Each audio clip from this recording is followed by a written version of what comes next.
මෙයා මවුල x කියලා තිබ්බනම් මේ බල්බය ඇතුලේ මේ බල්බය තුල තියෙන්නේ 56 රිට x. හරි. බල්බ දෙකේ තීව්‍ර සමානයි. ඔන්න ඔය තර්ක ටික අනුව තමයි දැන් අපි PV සමාන NRT දාන්නේ. තමයි ඔයාලට මතක ඇති.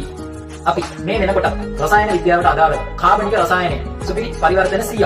ඒ වගේම රසායනික ගණනය සුපිරි ගණන් 100ක් කියලා වීඩියෝ සීරීස් එකක් ආරම්භ කරලා තියෙනවා. ඒ වීඩියෝ සීරීස් එකේ එපිසෝඩ්ස් කීපයක්ම අපි මේ YouTube channel එකට අප්ලෝඩ් කරලා තියෙනවා නිබන්ධන සහිතව.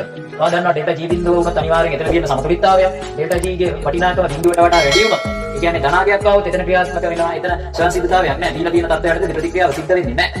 ඒ වගේම ඩෙල්ටා G ගේ වටිනාකම බිඳුවට වඩා අඩුයි නම් ඍණාගයක් නම් අනිවාර්යෙන් මේ ප්‍රතික්‍රියාව දීලා තියෙන තත්ත්වයට දෙන්න සිදු වෙනවා. ස්වයංසිද්ධ. දැන් මේ ප්‍රතික්‍රියාව උනාට පස්සේ විශ්ලේෂණයක් තියෙනවානේ. ඒකේ වායුමය සංකටක විදිහට මොනවද තියෙන්නේ? කාබන් මොනොක්සයිඩ් තියෙනවා. මෙච්චර මවුල ගානක් ඇදිලා තියෙනවා. කාබන් ඩයොක්සයිඩ් තියෙනවා. මෙච්චර මවුල ගානක් ඇදිලා තියෙනවා. ඒ වගේම ආයෙ මොනවද? ඉතිරි වෙච්ච ඔක්සිජන්.